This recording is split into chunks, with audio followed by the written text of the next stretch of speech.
Quand je commençais le ministère, when I started the ministry, je m'appuyais beaucoup sur la parole de connaissance parce qu'on a eu Tardif ici et j'ai été accompagné par un des plus grands charismatiques français, le marianiste, le père Raymond Alter. Et j'ai été aussi secouru par le père Abécan. Donc c'était vraiment des gens qui avaient le scanner spirituel. Et quand je commençais le ministère, et parce que le charisme dépend de ton ouverture au Saint-Esprit.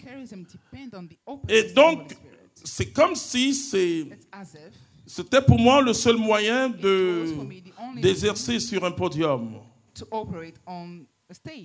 Un jour, j'ai donné 115 paroles de connaissance à un rassemblement de jeunes en 91. Et j'étais si fatigué. Alors je suis entré chez moi très fatigué. J'ai dit au Saint-Esprit que je suis fatigué.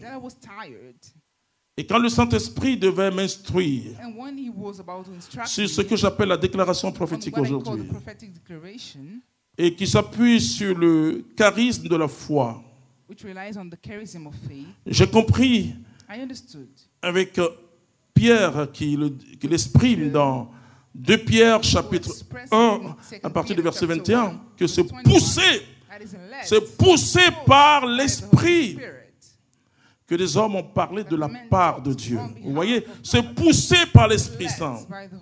Alors, ce que j'ai cherché, c'est l'onction quand je suis sur le podium ou quand je vis dans ma vie de tous les jours. Et j'ai vu que cette puissance vient. Quand elle vient, elle défie toutes les limites naturelles. Et quand le Saint-Esprit vient, il te donne une assurance extrême que tout est possible. La parole de l'ange à Marie, car rien n'était possible à Dieu. Le Saint-Esprit imprime cette parole dans ta bouche. Alors quand j'ai compris ça, dès que je sens l'onction du Saint-Esprit, là je parle à des leaders, quand je sens l'onction du Saint-Esprit, je me laisse quitter par l'Esprit Saint. Et l'inspiration qui vient, je proclame l'inspiration et je commence à voir des miracles plus grands.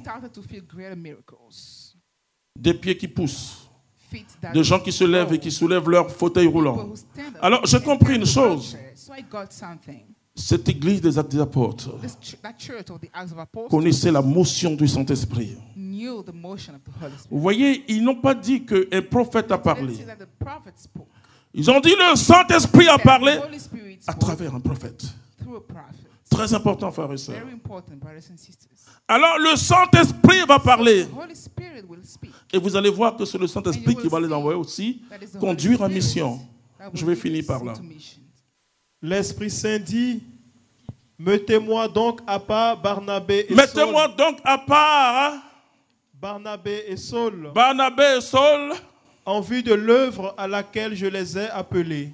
L'Esprit Saint dit, mettez-moi donc à part Barnabé et Saul. Oui.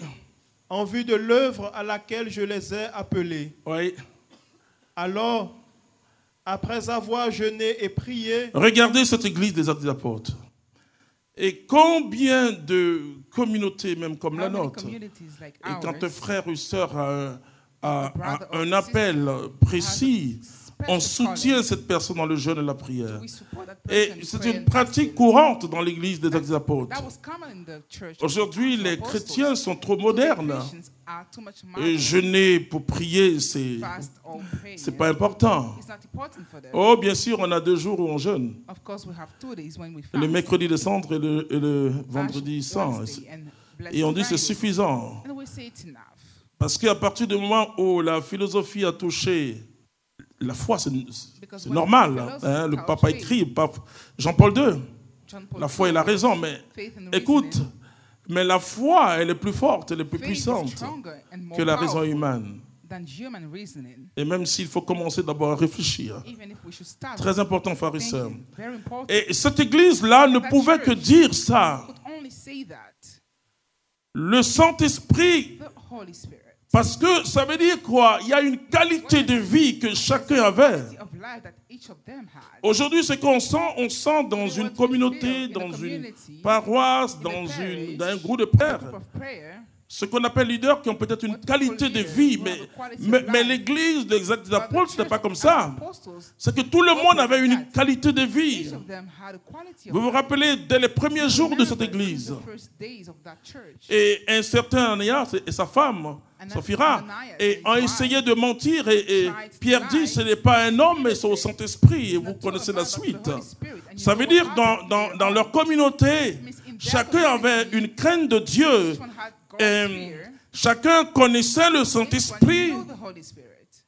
Aujourd'hui, qu'est-ce qu'on voit dans le monde charismatique? C'est la javare des prophètes et des leaders. Et les restes sont tellement nés. Vous savez, il y a une vision qui me paraît très difficile quand les gens disent ça. On te voit et les autres sont en bas. Non. Je pleure parce que je dis, Seigneur, c'est pas possible, c'est que c'est dangereux. Parce que le leader, c'est celui qui fait des leaders. Si vraiment Jésus est en toi, ceux qui marchent avec toi à la suite du Christ seront aussi transformés de gloire en gloire, comme le dit la parole de Dieu. Frères et sœurs, ce n'est pas une petite expérience. Pour que le Saint-Esprit dise, mettez-moi à part. Et vous voyez comment ils sont dans la joie. Parce que quand on n'aime pas et quand on n'est pas dans la joie, on ne jeûne pas pour un frère ou pour une sœur. Mais ils jeûnent pourquoi? Pour que le frère soit fidèle à son appel. Vous savez, là, je m'adresse à tous ceux qui vivent dans les communautés nouvelles. Le leader, s'il est vraiment du Saint-Esprit, sa plus grande joie, c'est de voir d'autres leaders. Et Jésus dira quelque chose de terrible. Vous ferez ce que j'ai fait, mais vous ferez des choses plus grandes. Si tu ne veux pas que quelqu'un soit plus grand que toi, tu n'es pas leader selon le cœur de Jésus. Très important. Et tu vas prendre le verset 4 où on va montrer que c'est le Saint-Esprit qui va conduire. Comment tu prépares tes missions? Comment tu vis la mission du Christ? Est-ce toi-même qui t'envoie en mission? Il y en a qui disent, oh, on n'a pas eu cette année assez d'activité. Ce n'est pas une question d'activité. Ce n'est pas une question d'opportunisme. C'est une question de prophétie. Qu'est-ce que le Saint-Esprit dit? Et c'est ça qui est important. Donc, envoyé en mission par le Saint-Esprit. Vous voyez, on dit envoyé en mission par le Saint-Esprit. Voilà, frères et sœurs, l'église des Actes des Apôtres. C'est très important. Et nous devons revenir à cette expérience primaire. Parce que le monde ne nous fera pas de cadeaux. Le monde est fatigué de maîtres. Il se laissera interpeller que par des témoins. Vous voyez, ça c'est le pape Paul VI qui le disait déjà. C'est pas ta théologie, c'est pas ta doctrine, c'est pas ça. Non, frères et sœurs, nous sommes plus riches qu'eux. Quand je sors de la confession, c'est comme si je suis allé dans la piscine des Silouis où je suis ressorti. Chaque fois que nous allons en confession, nous retrouvons notre grâce de baptême. Cette virginité spirituelle extraordinaire. Eux, ils n'avaient pas ça. J'ai le sens profond de l'Eucharistie. Ah oui, frères et sœurs, c'est pourquoi il faut faire très attention. Ce que nos frères évangéliques vivent là, et malheureusement, ils ne comprennent pas que l'Esprit Saint a conduit l'Église dans toute la connaissance. Ils n'avaient pas le culte des saints comme nous aujourd'hui. C'est une grâce extraordinaire. Ils n'avaient pas ça. Ils n'avaient pas l'Eucharistie sur cette femme que nous avons et même la signification. Même si Paul parle du corps du Christ, mais il n'avait pas l'adoration de ce corps du Christ comme nous on a. Et malheureusement, le fondamentalisme protestant a gardé que ça. Et l'Esprit a conduit. Regardez à quelle étape, à quel moment les grands dogmes sur la Vierge Marie sont venus. C'est l'Esprit Saint dont nous sommes plus riches qu'eux. Donc nous devons être normalement plus spirituels qu'eux. Nous avons eu des grands saints, nous avons encore des grands saints. Mais ce qui nous manque aujourd'hui, c'est les trois expériences. Une rencontre tangible et personnelle avec Christ. Une soif d'une expérience et aller un peu plus haut. Et troisièmement, l'ouverture charismatique.